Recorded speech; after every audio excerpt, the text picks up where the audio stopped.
ஸ்ரீமான் உபய வேதாந்தாச்சாரிய பிரவர்த்தகாச்சாரியராக எழுந்தருளிருக்கக்கூடியதான திருப்புல்லானி சுந்தரராஜன் சுவாமி அப்படின்னு சுவாமி. இவாளுக்கு சொந்த ஊரே திருப்புல்லானி தான், திவ்யதேசம். ஆனாலும் பிறந்த ஊர் ராமநாதபுரம். சுவாமி படித்ததெல்லாம் பட்டணத்தில் படித்தார், வாசித்தார். ஆனால் முக்கியமான விஷயம் என்னன்னா, ஆச்சாரியருடையதான கிருபாலப்தமான ஞானம்தான் ஒவ்வொருத்தருக்கும் ரொம்ப முக்கியமாக இருக்கிறதுனால பகுபிய ஸ்ரோதவியம் பகுதா ஸ்ரோதவியம்னு பல பேர்கிட்ட போய் வாசிக்கணும், பல விஷயங்களை தெரிஞ்சுக்கணும். ஏன்னா விஷயங்களும் அகாதமாக இருக்குது, ஆழம் காண முடியாத இருக்குது. அதே மாதிரி விஷயங்கள் ஆழம் காண முடியாத இருக்கிறதுனால அந்தந்த விஷயங்களை பல ஆச்சாரியர்கள்ட்ட போய் சுவாச்சாரியன்ட்டே எல்லாத்தையும் சமாஷனம் பண்ண ஆச்சாரியன்ட்டே போய் எல்லா விஷயங்களையும் கேட்டு தெரிஞ்சுக்கிறது அப்படிங்கிறது சாத்தியம் இல்லை. சாட்சாத் சுவாமி ராமானுஜரே சமாஷனமானது பெரிய நம்பிகள்கிட்ட இருந்தாலும், ஆனால் பஞ்சாச்சாரியர்கள்ட்ட ஈடுபட்டார், ஆசிரியிச்சார், எல்லாரும் ஞானாச்சாரியர்களாக கொண்டார். அப்படின்றது போல நம்ம சுவாமி காஞ்சி பிரதிவாதி பயங்கரம் மகாமகோபாத்தியாய ஸ்ரீ அனங்கராச்சாரிய சுவாமிகிட்டையும், ஸ்ரீமான் உவே ராமகிருஷ்ண ஐயங்கார் சுவாமிகிட்டையும், வேலுக்குடி வரதாச்சாரியர் சுவாமி அவர்கிட்டையும், ஸ்ரீமான் உவே சதாபிஷேகம் சுவாமி போன்றவாளான கலையறக்கற்ற மாந்தர்களான மகா பெரிவா எல்லாருமே அவள்கிட்டேருந்து பல்வேறு விஷயங்கள், வேதங்கள், வேதாந்தங்கள், உபனிஷதங்கள், அதுக்கடுத்து பிரம்மசூத்திரம், ஸ்ரீபாஷ்யம், சகல ரகசிய கிரந்தங்கள், சொல்லப்போனால் சுவாமியே ஒரு பெரிய கடல். இதுக்கு முன்னாடி இந்த 2-3 நாளில் யார் யாரெல்லாம் தென்னாச்சாரிய சம்பிரதாயத்தை சேர்ந்த ஸ்ரீ வைஷ்ணவாலாம் இங்கே காலக்ஷேமம் சாதித்தாலோ அத்தனை பேருக்கும் பகவத் விஷயத்துலேருந்து, ஸ்ரீபாஷ்யத்துலேருந்து, வேதாந்தத்துலேருந்து எல்லாத்தையும் காலக்ஷேமம் சொன்னவரே சுவாமி தான், சாதித்தவரே. அப்போ பல பெரியவாளை தயார் பண்ணி விடுற மகா பெரியவர் அப்படின்னு தான் சொல்லணும். அப்பேற்பட்ட சுவாமி பரம கிருபையினால் இங்கே எழுந்தொழிருக்கார். ஸ்ரீபாஷ்யம் சுவாமி ராமானுஜர் அருளி செய்த ஸ்ரீபாஷ்யத்தில் விஷ்ணு பரத்வம் எப்படி சுவாமி ராமானுஜர் சாதிக்கிறார் அப்படிங்கிறத சுவாமி சாதிக்க போகிறார். ஆனால் வாஸ்தவத்தில் திருக்கோவிலூர் இப்போ வர்த்தமான சுவாமி தேகலீச ராமானுஜர் சுவாமி இருக்கார், ஜிஆர் சுவாமி, அவர் சாதிக்கிறதா இருந்தார். அவர் தான் அழைச்சிருந்தோம். ஆனால் யாதிர்ச்சிகமாக அவருக்கு சீமந்த புத்திரி ஜனனமாயிருக்கா, குழந்தை பிறந்திருக்கா, விருத்தி தீட்டாக இருக்கிறதுனால சுவாமியால் இங்கே எழுந்துள்ள முடியல. ஆனால் இந்த மாதிரி சந்தர்ப்பங்களில் பரம சுலபராகவும் பரம கிருபாளுவாகவும் சுவாமி தோளோடு தோள் கொடுக்குறேன், அடியன் பண்ணுறேன்னு பரம சௌலபியரா, ரொம்ப பெரியவர், ரொம்ப சுலபர் தான், பெரிய ஆச்சான் பிள்ளை அப்படின்னு சொல்கிறா இல்லையா. ரொம்ப மகா பண்டிதாளாக இருப்பா, வித்வான்களாக இருப்பா, மகாத்மாக்களாக இருப்பா. ஆனால் அவள்லாம் எப்படி இருப்பானா, ரொம்ப சுலபர். அடியன் பழகினது சமீபத்தில் தான், முன்னாடிலாம் நிறைய அங்கங்கே கேட்டிருக்கேன். இருந்தாலும் சுவாமியோட பழகரிச்சே பார்த்தா ரொம்ப சுலபராக இருக்கார். இவ்வளவு சுலபமாவா பழகுவா, இவ்வளோ பெரியவாள்லான்னா அப்படிதான் பூர்வாச்சாரிகளே இருந்திருக்கான்னு தெரியறது. அதை மாதிரி சுவாமி இந்த ஸ்ரீபாஷ்யத்தில் விஷ்ணு பரத்வத்தை சாதிக்கிறதுக்காக நம்மகிட்ட பரம கிருபையோடு எழுந்தொழிருக்கார். சுவாமி பிள்ளைலோகாச்சாரியார் அல்லது அழகிமனவாள பெருமாள் நாயனார் போன்றதானவாள்லாம் மகதாச்சாரியர்கள்லாம் எப்படி நைஷ்டிக பிரம்மச்சாரியாவோ இருந்தாலோ அது மாதிரி சுவாமியின் நைஷ்டிக பிரம்மச்சாரியாவே எழுந்தொழி இருந்து இப்பேற்பட்டதான பல மகா வித்வான்களை தயார் பண்ணி வைக்கக்கூடிய மகா பெரியவர். அப்படிங்கச்சே அவர் வாயால் ஸ்ரீபாஷ்யம் கேட்கறது நம்ம எல்லாருக்கும் பெரிய பாக்கியம். அது இன்றைக்கி மதி நிறைந்த நன்னாள்னே சொல்லணும். அப்பேற்பட்டதான சுவாமி வாயால் ஸ்ரீபாஷ்யத்தில் இருக்கிற விஷ்ணு பரத்வத்தை நம்ம அனுபவிக்கலாம். ஸ்ரீமதே ராமானுஜாயன் மகா அஸ்மத் ஆச்சாரியம் திருவடிகளே சரணம்.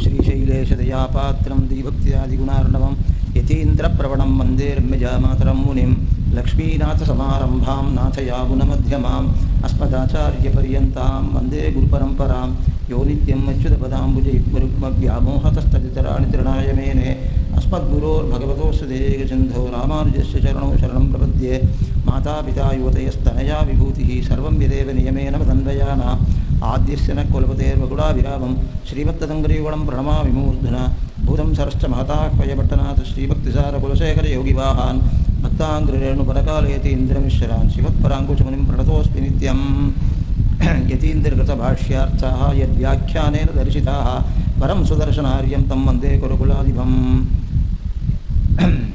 ஸ்ரீபாஷ்யத்தில் விஷ்ணு பரத்வம் என்று சுவாமி சொல்லணும் நியமிச்சிருக்கார். இதில் ஸ்ரீபாஷ்யத்தில் 4 அத்தியாயங்கள் உள்ளன. அந்த 4 அத்தியாயங்களுக்கும் பேர் இருக்குது. சமன்வயாத்தியாயம், அவிரோதாத்தியாயம், சாதனாத்தியாயம், உபேயாத்தியாயம் அப்படின்னு 4. அதனால் பலாத்தியாயம், உபேயாத்தியாயம் எப்படி வேணால் சொல்லலாம். பலாத்தியாயம் என்று 4. அதாவது சமன்வயாத்தியாயம் என்றால் வேதாந்தங்கள் என்பவை உபனிஷத்துக்கள். அந்த வாக்கியங்களெல்லாம் பிரம்மத்திலே போய் நன்றாக பொருந்துகின்றன. சமன்வயா அப்படின்னா பொருத்தம், காரணமாக பகவானை சொல்லுவதிலே பொருந்துகின்றன என்று அந்த அத்தியாயம் முழுக்க வேதவியாசர் நிரூபணம் பண்ணுறார். அந்த வேதாந்தங்களாலே சர்வ ஜெகத்காரணன் என்பதனாலே பகவானுடைய பரத்துவம் முதல் அத்தியாயம் முழுவதும் சித்திக்கிறது. அதில் தனித்தனியாகவும் அப்படியே விண்ணப்பிக்க போகிறேன். முதல்ல பொதுவில் விஷயம் என்ன அப்படின்றது தெரிவித்தா அந்த கிரந்தத்தில் என்ன இருக்குன்னு தெரியும். அதனால் நமக்கு சுலபமாக இருக்கும் பிடிச்சிக்கிறதுக்கு. அப்போது சர்வ ஜெகத்துக்கும் எல்லாவித காரணமாயும் இருக்கான். உபாதான காரணமாயும் இருக்கான், நிமித்த காரணமாயும் இருக்கான், சககாரி காரணமாயும் இருக்கான். அப்போ இதுக்கெல்லாம் என்ன அர்த்தம்னு தெரிஞ்சுக்கணும். உபாதான காரணம்னா மாறும் காரணம், நிமித்த காரணம் என்னால் மாற்றும் காரணம், சககாரி காரணம் என்னால் உதவி புரியும் காரணம். இப்போ ஒரு பொருள் உண்டாருது, எந்த பொருளை வேணால் எடுத்துக்கலாம். இப்போ நாற்காலி உண்டாருது, குடம் உண்டாருது, மேஜை உண்டாருது, கட்டில் உண்டாருது அப்படின்னா இந்த மரம் அந்த நாற்காலியாக மாறுறது, அதேமாரி கல் கட்டடமாக மாறுறது, அதுமாரி தானே. அதனால் மண் குடமாக மாறுறது. மாறும் காரணம் அதுதான் உபாதான காரணம். அதை ஒருத்தரோ பல பேரை சேர்ந்து செதுக்கிறா, அந்த மாதிரி ஆக்கிறா, அவள்லாம் நிமித்த காரணம். அதுக்கு கருவிகளை வச்சுட்டு இருக்கா. அவள் ஒரு கருவிகள் இருக்கும் இல்லையா, தடி சக்கரம் இதெல்லாம் வச்சுட்டு குடத்தை உண்டாக்குறான். அதுமாரி இந்த தச்சன் கையில் உளி, அதுக்கப்புறம் வேறு ஏதான உபகரணங்கள்லாம் வச்சுட்டு அதை இது பண்ணுற கத்தி இதெல்லாம் வச்சுட்டு அந்த இதை உண்டாக்குறான். அது சககாரி காரணம்னு பேர். அந்த மாதிரி இந்த ஜெகத்து உண்டாகணும் பிரகிருதியிலிருந்து அப்படின்னா அந்த உபாதான காரணம் யாருன்னு கேட்டால் அந்த பிரகிருதியை சரீரமாக கொண்ட பகவான். அதனால் பகவானே தான் உபாதான காரணம். வேறு எங்கேயுமே பார்க்க முடியாது. உபாதான நிமித்தமாகாது, நிமித்தம் உபாதானமாக ஆக முடியாது. பகவானிடத்தில் மட்டும்தான். இதுதான் அவனுடைய பரத்துவம், மேன்மை. இது யாருக்கும் வர முடியாத மேன்மை. அதனால அந்த உபாதானமாக இருக்கிற எம்பெருமானே நிமித்தமாகவும் இருக்கான். நிமித்தமாயும் உபாதானமாயும் 2 பொருள் இருக்காது, ஒரே பொருள் இருக்காது, 2 பொருளாக தான் இருக்கும். சககாரி நிச்சயமாக அது 2ஐயும் காட்டிலும் 3ஆக தான் இருக்கும். இங்கே சககாரியும் பகவான் தான். இதுதான் ஆச்சரியம். அதனால இப்படி நிரூபணம் பண்றார் வேதவியாசர் முதல் அத்தியாயம் முழுவதுமாக. இதுக்கு நீங்கள் வேதாந்த வாக்கியங்களை கொண்டு சொல்றீர்கள், நாங்கள் தர்க்கத்தாலே ஆட்சேபிக்கிறோம் அப்படின்னு மற்ற மதஸ்தர்கள், அதே மாதிரி ஸ்மிருதி நியாயம் இவைகளையெல்லாம் தப்பான ஸ்மிருதி நியாயம் இவைகளை பின்பற்றினவர்கள் ஆட்சேபிக்கிறார்.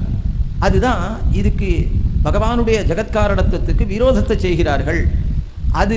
அந்த விரோதத்தை களைந்து எறிகிறார் 2வது அத்தியாயத்தால். அதனால இந்த ஜெகத்காரணத்துவம் பகவானுக்கு இருக்குன்றதுல விரோதம் இருக்கு அப்படின்னு ஆக்ஷேபத்துக்கு அவிரோதம், விரோதம் இல்லை.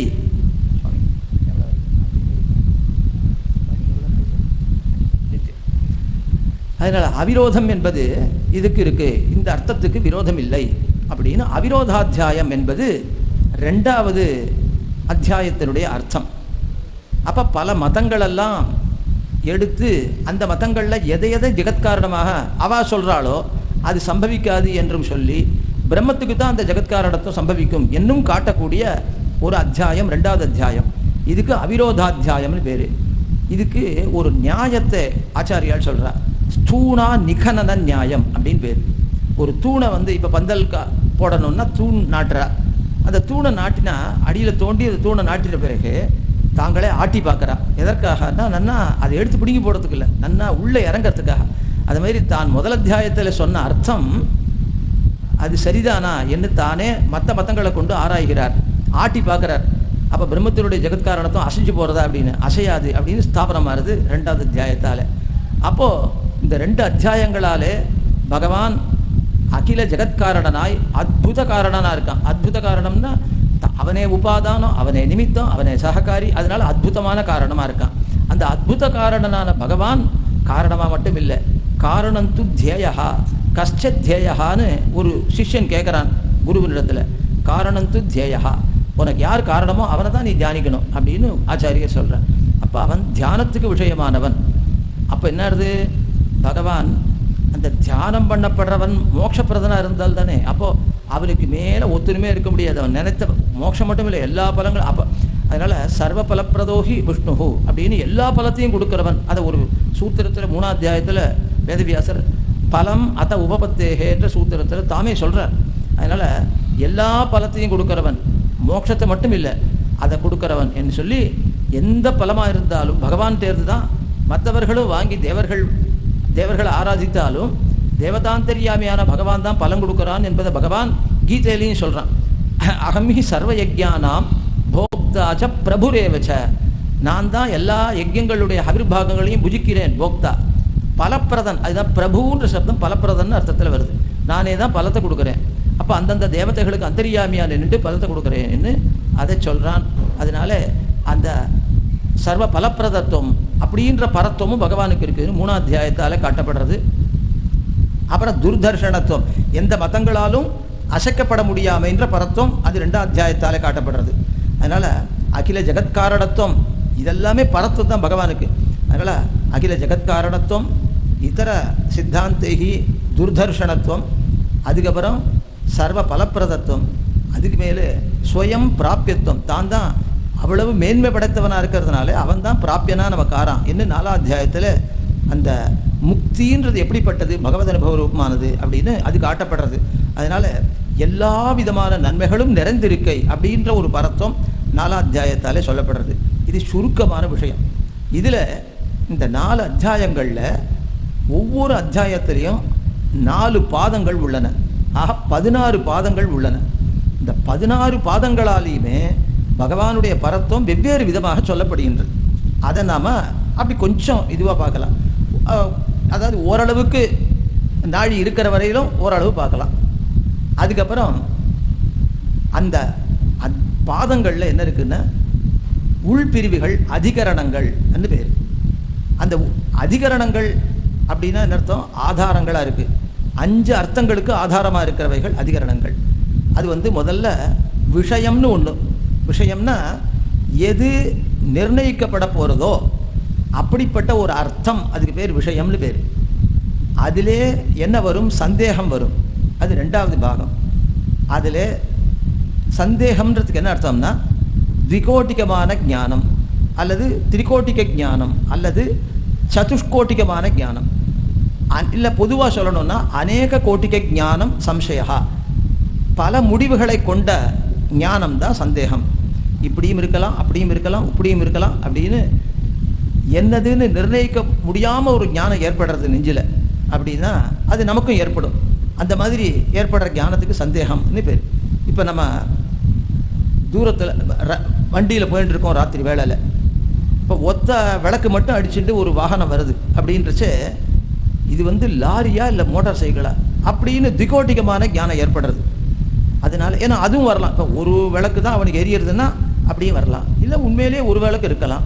அதனால நமக்கு என்ன ஏற்படுறதுங்க, சந்தேகம் ஏற்படுறது.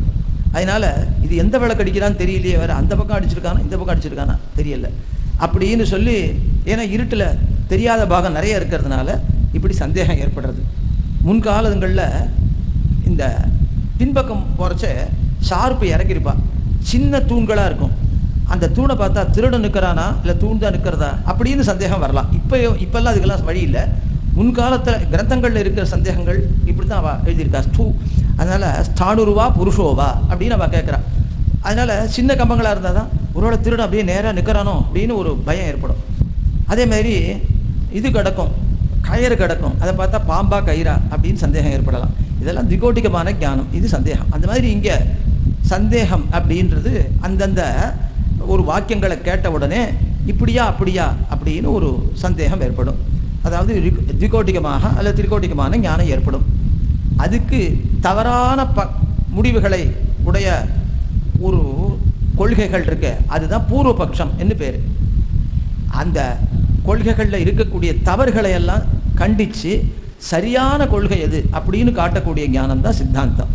இதனால இப்போது இவ்வளவு தூரம் ஒரு ஆராய்ச்சி பண்ணுறோம் அப்படின்னா ஏற்படுற ஞானத்துக்கு ஒரு பிரயோஜனம் இருக்கணும். இப்போ லோகத்தில் கூட பிரயோஜனம் அனுதிஷ்ய ந மந்தோபி பிரவர்த்ததே அப்படின்னு ஒரு நியாயம் உண்டு. நியாயம்னா ஒரு சுபாவம், ஒரு தன்மை. அது என்னன்னா, அதாவது யாருடைய தன்மை, மனுஷர்களுடைய தன்மை. பிரயோஜனம் இல்லாமல் நிஷ்பிரயோஜனமாக ஒரு காரியத்தில் ஒரு மூடன் கூட பிரவர்த்திக்க மாட்டான். அந்த மாதிரி நாம் இப்போ லோகத்தில் ஒரு இடத்துக்கு வழி கேட்குறோம், இந்த இடத்துக்கு எப்படி போகணும், இந்த திவ்யதேசத்துக்கு எப்படி போகணும் அப்படின்னு கேட்குறோம். கேட்டால் அதை வழி சொல்கிறா, இந்த பக்கம் போய் அப்படி போயிட்டு அப்படி திரும்பிங்கோ போங்கன்னு. அதனுடைய பயன் என்னன்னு கேட்டால் அதில் செல்லுதல் இல்லையா, அதுதான். அதனால் ஒரு ஞானம் ஏற்பட்டால் அதனுடைய பயன் பிரவிற்த்தி அப்படின்றது, அதுதான் நிர்ணயம். அதனால நிர்ணயத்தினால காரியங்கள் வரலாம். வெறும் ஞானம் மாத்திரம் இருந்தால் ஓய் இத்தனை நாள் இப்படி தப்பாக நினச்சிட்டு இருந்தோம், இதுதான் சரி அப்படின்னு ஒரு முடிவு வருது. அதுதான் கடைசியில் நிர்ணயம். இந்த 5 விஷயங்களை உள்ளடக்கின ஒரு கிரந்த பாகம் இதுக்கு அதிகரணம்னு பேர். விஷயம், சந்தேகம், பூர்வபக்ஷம், சித்தாந்தம், கடைசியில் பலம் அப்படின்னு 5 அர்த்தங்கள். அதனால் அதிகரணம் பஞ்சாங்கம், 5 அங்கங்களை உடையது. அந்த மாதிரி அதிகரணங்கள் ஒரு சரியான கணக்கில் கிடையாது, அங்கங்கே மாறும். இப்போ முதல் பாதம் அப்படின்னு எடுத்துட்டா, இப்போ முதல் அத்தியாயத்தில் 4 பாதங்கள் உள்ளன. இப்போ முதல் பாதம்னு எடுத்துட்டா 11 அதிகரணங்கள் உள்ளன. 2வது பாதம்னு எடுத்துட்டா 6 அதிகரணங்கள் உள்ளன. 3வது பாதம் என்றால் 10 அதிகரணங்கள் உள்ளன. 4வது பாதம்னா 8 அதிகரணங்கள். ஒன்றுமே ஒன்று ஒத்து வராது. இந்த மாதிரி மாறி அதிகரணங்களில் ஒரு விவஸ்தை கிடையாது. இப்போ அந்தந்த அதிகரணங்களில் எப்படி விஷ்ணு பரத்வம், அது இந்த மாதிரி கணக்கில் 4 அத்தியாயமாகவும் சேர்ந்து 4 அத்தியாயத்திலையும் மொத்தம் 156 அதிகரணங்கள் உள்ளன. அதனால் அந்த 156 அதிகரணங்கள் அர்த்தத்தையும் நம்ம பார்க்க முடியாது. ஆனால் பாதம் பாதமாக அர்த்தத்தை நாம் இப்போ ஓரளவு பார்க்கலாம், எவ்வளோ முடிகிறதோ அவகாசம் அனுமதிக்கிறபடி பார்க்கலாம். இப்போ முதல் அதிகரணத்துக்கு ஜிக்ஞாசாதிகரணம்னு பேர். அதுக்கு என்ன சொல்கிறது, அதாவது விசாரிக்கிற, ஜிக்ஞாசானா விசாரம், அந்த விசாரிக்கிறத பற்றி வரக்கூடிய ஒரு நிர்ணயம் பண்ணுற பாகம். அதிகரணம்னா ஒரு நிர்ணயிக்கிற பாகம் அப்படின்னு அர்த்தம். அது என்ன நிர்ணயிக்கிறது, அந்த ஜிக்ஞாசை அப்படின்னா விசாரம்னு அர்த்தம். அந்த விசாரத்தை நிர்ணயிக்கிற ஒரு பாகம். விசாரத்தை நிர்ணயிக்கிறதுனா விசாரம் பண்ணலாமா கூடாதா அப்படின்னே ஆட்சேபம், முதல்ல சந்தேகம் வருது. பிரம்மத்தை பற்றி விசாரம் பண்ணுறது வியர்த்தமா இல்லை சரிதானா, பிரயோஜனம் இருக்கா அப்படின்னு. வியர்த்தம்னே சொல்கிறவா இருக்கா, மீமாம்சங்கள் அப்படி தான் சொல்கிறா. அதனால் பிரம்ம விசாரம் வியர்த்தம் பண்ணக்கூடாது. 4 அதிகரணங்களில் இதான் மாற்றி மாற்றி ஒவ்வொருத்தராக அப்படி தான் சொல்கிறா. பிரம்ம விசாரம் வியர்த்தம். 2வது அதிகரணத்தில் திருப்பியும் பிரம்ம விசாரம் வியர்த்தம். 3வது அதிகரணம் வியர்த்தம். 4வது அதிகரணத்து வியர்த்தம் அப்படின்றத மறுத்து வியர்த்தம் இல்லை, சார்த்தகம், அது சரியானது, பண்ண வேண்டியது அப்படின்னு வேதவியாசர் நிரூபிக்கிற ஒன்று.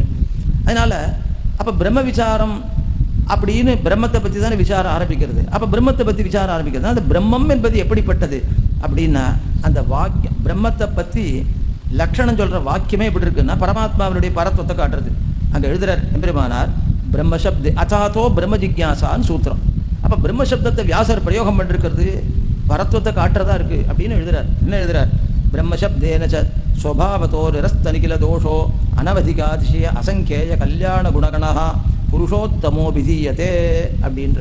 பிரம்மசப்தத்தாலே ஸ்வபாவமாகவே இயற்கையாகவே தோஷம் எதுவும் இல்லாத நிரஸ்த நிகில தோஷா, எல்லா தோஷங்களும் நீங்கினவனாய், அனவதிகாதிசய அசங்கேய கல்யாண குணகணா, எல்லையில்லாத எண்ணிலடங்காத கல்யாண குணங்களை உடையவனாய். இப்படி நபூதோ ந பவிஷ்யதி, இதுக்கு முன்னால் உண்டானதும் ஒருத்தன் கிடையாது, இனிமேல் வரப்போகிறதும் இல்லை. இது பரமாத்மா ஒருத்தருக்கு தான் முடியும். அதனால் தோஷமே இல்லை. அப்படி யார் இருக்க முடியும், எந்த சேத்தனும் இருக்க முடியாது. அப்புறம் எல்லா குணங்கள், அத்தனை கல்யாண குணங்களையும் உடையவன், அது எப்படி ஒருத்தர் இருக்க முடியும், அவர் தான் இருக்க முடியும். அதனால என்ன ஆகுது, பரமாத்மாவுக்கு தான் என்ன வர முடியும், இந்த உபயலிங்கம் வர முடியும். அப்படின்னால பகவானுடைய மேன்மை எல்லார காட்டிலும் மேன்மையானது இந்த 2 தர்மங்களாலே காட்டப்படுகின்றன. அவன் தான் அப்படிப்பட்டவன், கல்யாண குணகணா, கல்யாண குணகணத்தை உடையவன், புருஷோத்தமன் சொல்லப்படுறான் பிரம்மசப்தத்தாலே. இது எம்பெருமானாருடைய திருவாக்கு. இப்போ புருஷோத்தமன்றதை பிரயோகம் பண்ணுறார். புருஷோத்தம சப்தம் பகவான் கீதையில் சொல்லியிருக்கான். அதனால் அந்த புருஷோத்தமன்னாக்கா எப்படி, நம்ம கையில் 5 விரல்கள், அதில் முதல் இந்த சுண்டு விரல் எதை காட்டுறது, அபுருஷ தத்துவத்தை காட்டுறது. அப்படின்னா புருஷனே இல்லை, சைத்தன்யமே இல்லாத பிரகிருதியை காட்டுறது. அப்புறம் புருஷன், அப்போ புருஷன் என்றால் பத்த ஜீவனான நம் போன்றவர்கள், பத்த ஜீவர்கள். இது இந்த மோதிர விரல் காட்டுறது. அதுக்கப்புறம் நடுவிரல் எதை காட்டுறது, உட்புருஷன். அப்படின்னா இதிலிருந்து விடுபட்டவன், பந்தத்திலிருந்து விடுபட்டு மோட்சமடைந்தவனான முக்தன், அவனை காட்டக்கூடியது. அவனுக்கு மேலே இந்த ஆள்காட்டி விரல் இருக்கு, அது யாரை காட்டுறது, உத்தர புருஷன். ஒரு நாள் சம்சார சம்பந்தமே இல்லாதவர்களான அனந்த கருட விஸ்வக்சேனர்கள், இன்னும் குமுதர், குமுதாட்சர், ஜெயன் விஜயன் இப்படிப்பட்ட மகான்கள் இருக்காளே, அந்த எப்பொழுதுமே பகவானை கைங்கரியம் பண்ணுறவர்கள் இருக்காளே, அந்த நித்திய சூரிகளை காட்டுறது. உத்தம புருஷன் அப்படின்றவன் அங்குஷ்ட மாத்திர புருஷகான்னு கட்ட விரலாக இருக்கிற பகவான். இந்த கட்ட விரல்னா 4மே வேலை செய்யாது. அதனால பகவான் அங்குஷ்ட மாத்திர புருஷா மத்திய ஆத்மனி திட்டத்தின்னு கட்டோபனிஷத் சொல்லுது. அங்குஷ்ட மாத்திர புருஷோங்குஷ்டம் சமாஸ்ரிதான்னு தைத்திரிய உபனிஷத் சொல்லுது. பகவான் அங்குஷ்ட மாத்திரமாக இருக்கிறவன் புருஷன். அங்குஷ்டம் அளவுக்கு அவனவனுடைய ஹிருதயம் அங்குஷ்டம் அளவுக்கு இருக்கு, கட்டவரல் அளவுக்கு, அதுக்குள்ள வாசம் பண்ற பகவான் அவன் அங்குஷ்ட புருஷன் அப்படின்னு. அவன் தான் பரமாத்மா. அதனால இது இத்தனை பேரையும் ஆள்றவனோ இல்லையோ அவன் விலக்ஷணன். அதனால புருஷோத்தமன் அப்படின்றவன் இந்த அங்குஷ்ட மாத்திர புருஷனான பரமாத்மா என்ன எல்லா ஜீவர்களை காட்டிலும் அவனுக்கு, அப்புறம் பிரகிருதியும் காட்டிலும் பரத்துவம் அந்த புருஷோத்தம சப்தத்தாலே சொல்லப்படுறது. இது முதல் அதிகரணத்தில் விஷயம். ரெண்டாவது ஜென்மாத்தியதிகரணம். முதல் அதிகரணம் ஜிக்யாசாதிகரணம். இந்த ஜென்மாத்தியதிகரணத்தில் என்ன இருக்கு சொல்லியிருக்குன்னா, பகவான் இந்த ஜெகத்தினுடைய உற்பத்தி ஸ்திதி லயம் இவற்றுக்கு காரணமாக இருக்கான் அப்படின்னு சொல்லப்பட்டிருக்கு. அது என்ன சொல்லிருக்கு அங்கே எழுதுறார் எம்பெருமானார், ஜன்மாதீதி சிருஷ்டி ஸ்திதி பிரளயம் தத்குண சம்விஜானோ பகுவிரீஹி அஸ்ய அச்சிந்திய விவித விசித்திர ரச்சனஸ்ய நியத தேச கால பலபோக பிரம்மாதி ஸ்தம்ப பர்யந்த க்ஷேத்திரஜ்ய மிஸ்ரஸ்ய ஜெகதா யதஹ யஸ்மாத் சர்வேஸ்வராத் நிகிலஹேய பிரத்தினீக ஸ்வரூபாத் சத்யசங்கல்பாத் ஞானானந்தாதி அனந்த கல்யாண குணாத் சர்வஜாத் சர்வசக்தேஹ பரமகாருணிகாத் பரஸ்மாத் பும்சஹ சிருஷ்டிஸ்திதி பிரளயாக பிரவர்த்தந்தே. இதுதான் பகவானுடைய பரத்துவத்தை காட்டுற வாக்கியம். இது அது என்ன சொல்றது? இப்போ தலைப்பு ஸ்ரீபாஷ்யத்தில் பரத்துவம்னே ரொம்ப சௌரியமாக அமைஞ்சு போச்சு. ஒருவேளை பிரம்மசூத்திரத்தில் பரத்துவம் என்றால் அதை நிர்ணயம் பண்ணி அந்த பரத்துவத்தை கொண்டு வரணும். ஸ்ரீபாஷ்யகார வாக்கியம் அவர் பகவானுடைய பரத்துவத்தில் அப்படியே ஆழ்ந்தவர் தானே, அதனால் ரொம்ப சுலபமாக நம்மால அதை சொல்லலாம். அந்த மாதிரி அமைஞ்சு போச்சு. அதாவது பிரம்மாதி ஸ்தம்ப பர்யந்த க்ஷேத்திரஜ்ய மிஸ்ரத்துக்கு பிரம்மா தொடங்கி புல்லு வரை இருக்கிற எல்லா க்ஷேத்திரஜர்களோட, ஏன்னா க்ஷேத்திரஜர்கள்னா ஜீவாத்மாக்கள், அவர்களோட கூடின இந்த ஜெகத்துக்கு எவனிடமிருந்து இந்த சிருஷ்டி ஸ்திதி பிரளயங்கள் உண்டாகின்றனவோ அவன் எழுதர்ச்சே எப்படி எழுதுறார்? சர்வேஸ்வரனா இருக்கான், நிகிலேய பிரத்தினீகனா இருக்கான், சத்தியசங்கல்பனா இருக்கான், ஞானானந்தாதி அனந்த குணபூர்ணனா இருக்கான், சர்வஜனா இருக்கான், சர்வசக்தியா இருக்கான். இத்தனையும் வேண்டிருக்கு. சிருஷ்டிக்கு பல குணங்கள் வேண்டிருக்கு, ஸ்திதிக்கு பல குணங்கள் வேண்டிருக்கு, சம்ஹாரத்துக்கும் வேண்டிருக்கு. அந்த சர்வசக்தேகே பரமகாருணிகாது பரஸ்மாத் பும்சா, பரனான புருஷன் நேர எழுதுறார். பரஸ்மாத் பும்சா சிருஷ்டி ஸ்திதி பிரளயாக பிரவர்த்தந்தே. இந்த ஜெகத்துக்கு சிருஷ்டி ஸ்திதி பிரளயம் இவைகள்லாம் உண்டாகின்றனவோ அவன் பிரம்மா. அதனால பிரம்ம சப்தத்துக்கு இன்னொரு விளக்கத்தை இங்கே கொடுக்குறார். அப்போ முதல்ல நிரஸ்த நிகில தோஷா அனவதிகாதிசிய அசங்கேய கல்யாண குணகணா புருஷோத்தமஹா பிரம்மா அப்படின்னார். இப்போ ஜெகத்காரண பூதனா இருக்கிற, ஜெகத்காரணத்துக்கு உபயோகியா இருக்கிற இத்தனை குணங்களும் நிறைந்தவன் பிரம்மம் அப்படின்னு சொல்றார். மூணாவது அதிகரணம் சாஸ்திர யோனித்வ அதிகரணம் என்று பேர். இந்த பிரம்மம் இன்னொரு உயர்ந்த குணத்தை உடையதா இருக்கு. சாஸ்திரீக சமதிகம்யம், சாஸ்திரத்தாலே மட்டுமே அறியப்படும் தன்மையை உடையதா இருக்குது. சாஸ்திரம் எஸ்ய யோனிஹி காரணம் பிரமாணம் தத்து சாஸ்திர யோனி தஸ்ய பாவஹா சாஸ்திர யோனித்வம் தஸ்மாத் சாஸ்திர யோனித்வாத் அப்படின்னு எம்பெருமானாரே இந்த விக்கிரகத்தை எழுதியிருக்கார். சாஸ்திரம் எவனுக்கு யோனியோ, யோனினா காரணமோ, அது எப்படி பகவான் தானே எல்லாவற்றுக்கும் காரணம் அப்படின்னு கேட்டால் இது காரணம் ரெண்டு விதம். ஞப்தி காரணம், உற்பத்தி காரணம். பகவான் எல்லாவற்றுக்கும் உற்பத்தி காரணம், ஆனால் பகவானுக்கு ஞப்தி காரணம், அறிவுக்கு பகவானை பற்றின அறிவு நமக்கு ஏற்படுவதற்கு காரணம் சாஸ்திரம். அப்படி அர்த்தம் எழுதுறார். அதனாலே அந்த காரணம், அதுதான் காரணம்னா கடைசியில் பிரமாணம்னு அர்த்தம். அந்த பிரம்மத்தை அறிவிக்கிற பிரமாணம். அப்போ சாஸ்திரத்தை யோனியாக கொண்டவன்னா பிரமாணமாக கொண்டவன், சாஸ்திரத்தை பிரமாணமாக கொண்டவன். அந்த பாவம் பகவான்கிட்ட இருக்கு, அதுதான் சாஸ்திர யோனித்துவம். அந்த காரணத்தாலே இந்த வாக்கியம் யதோவா இமானி பூதானி என்ற ஒரு வாக்கியம் இருக்கு தைத்திரிய உபனிஷத்தில். அது பிரம்மத்தை பிரதிபாதிக்க சாமர்த்தியம் உடையது அப்படின்னு வேதவியாசர் சொல்றார். பிரம்மன் காரணம் தானே சொன்னீள், அது அறியறதுக்கு சாஸ்திரம் வேண்டாமே. அப்போ சாஸ்திரத்தை கொண்டு எதுக்கு விசாரிக்கணும்? அப்போ சாஸ்திர விசாரம் வியர்த்தம், அனுமானத்தாலே பிரம்மத்தை தெரிஞ்சுடலாம் அப்படின்னு சொல்லிட்டு நையாயிகர்கள் ஆட்சேபிக்கிறார். அப்போ என்ன சொல்றா? நாங்கள் அனுமானத்தாலே பிரம்மத்தை சாதிக்கிறோம். எப்படி சாதிக்கிறது அப்படின்னா க்ஷித்யங்குராதிகம் சகர்த்திருக்கம் காரியத்வாத் கடவது அப்படின்னு அவ சொல்ற அனுமானம். அதுக்கப்புறம் ஹேத்துவ சித்தி வாராமைக்காக ரெண்டாவது ஒரு அனுமானம் சொல்றா. க்ஷித்யங்குராதிகம் காரியம் சாவயவத்வாத் கடவது அப்படின்னு ரெண்டு அனுமானம் சொல்றச்ச கேட்கற என்னமோ பெருசா இருக்கும், உள்ள ஆராய்ந்தா அர்த்தம் புரிஞ்சிடும். புரியக்கூடிய அர்த்தமாக தான் அதில் எழுதியிருக்கா.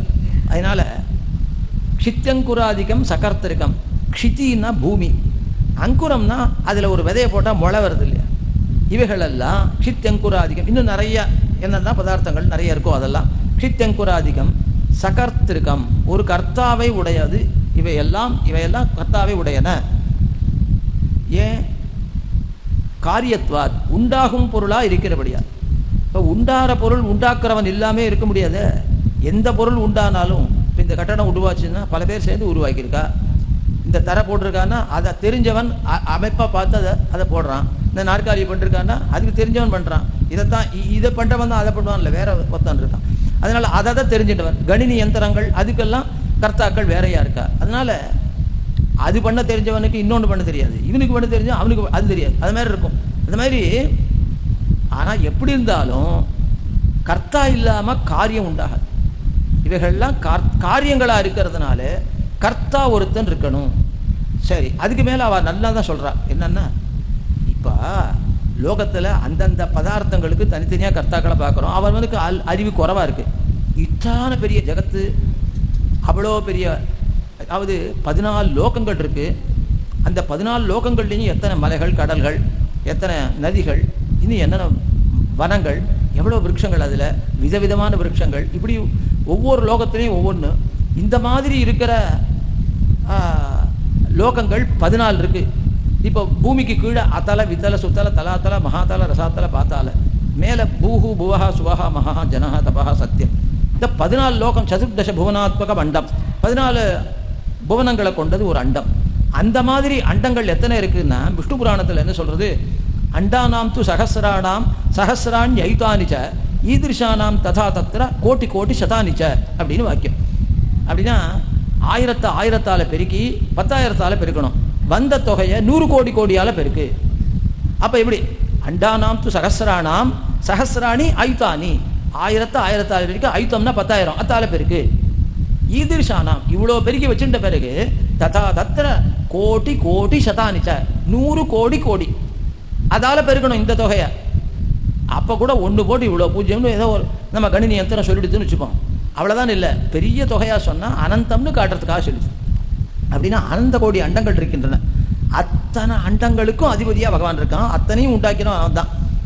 அண்டம் வரையிலும் பகவானுடைய சிருஷ்டி. அண்டத்துக்குள்ள இருக்கக்கூடிய அண்ட ஜலத்தில் பகவானுடைய சயனம். அதுக்கப்புறம் தான் தாமரை மலர் மலர்ந்து அதிலே பிரம்மா உண்டாகி அப்புறம்தான் லோகங்கள், உள்ளுக்குள்ள இருக்கிற லோகங்களை அவன் படைக்கிறானே தவிர அண்டங்கள் வரையிலும் முதல்ல இருந்து பிரகிருதியிலிருந்து அதை மகானா ஆக்கி, அதை அகங்காரமாக்கி, அதை 3ஆக பிரித்து சாத்விகம் ராஜசம் தாமசம்னு பிரித்து, அதுக்கப்புறம் பஞ்ச தன்மாத்திரங்களை உண்டாக்கி, அதுக்கப்புறம் பஞ்சபூதங்களை உண்டாக்கி, இந்திரியங்களை உண்டாக்கி, மனசை உண்டாக்கி, இவ்வளவும் பண்ணி 24 தத்துவங்களை உண்டாக்கிட்டு அதுக்கப்புறம் ஜீவனை அதுக்குள்ளே புகுத்தணும். அதுக்கப்புறம் இந்த அண்டங்களை உண்டாக்கணும். இதுவரையிலும் பரமாத்மா நேரடியாக பண்ணுறான் அத்வாரக சிருஷ்டி. அண்டங்கள் உண்டான பிறகு ஒவ்வொரு அண்டத்திலையும் ஒரு பிரம்மாவை உண்டாக்குறான். அதனால அத்தனை பிரம்மாக்கள் இந்த காலத்திலேயே இருந்துட்டு இருக்கா. அத்தனை அண்டங்களில், ஒவ்வொரு அண்டங்களில் நாம இத்தினோடு ஒரு அண்டத்தில் இருந்துட்டு அவ்வளோவோட முடிஞ்சு போச்சுன்னு நினச்சக்கூடாது. அவ்வளோ அண்டங்களுக்கும் சேர்த்து ஒரு கர்த்தா இருக்கணும்னா அது எப்படி ஒரு சாமானியன் கர்த்தாவாக இருக்க முடியாது இல்லையோ. அதனால தான் ஈஸ்வரன் கர்த்தா. அப்போ ஈஸ்வரன் என்கிறவன் இந்த அனுமானத்தால் சித்திக்கிறான். கேட்டால் ரொம்ப ஆச்சரியமாக இருக்கும், என்னடா நன்னா சொல்கிறாளே அப்படின்னு. ஆனால் என்ன தவறுன்னு எம்பெருமானார் எடுத்து காட்டுறாருன்னு. ஆனால் அனுமானத்துக்கு இப்படிப்பட்ட ஒரு கர்த்தாவை காட்டுற சாமர்த்தியம் இல்லை. நீ பார்க்குற, நீ என்ன வியாப்தி வச்சுட்டு இருக்க, எத்தனை காரியத்துவம் தத்திர சகர்த்திருக்கத்துவம், எதெல்லாம் காரியமாக இருக்கோ அதெல்லாம் கர்த்தாவை உடையது. அப்போ ஒரு அப்பிரசித்தமான ஒரு கர்த்தாவை பார்த்தே இருக்க முடியாது நம்ம.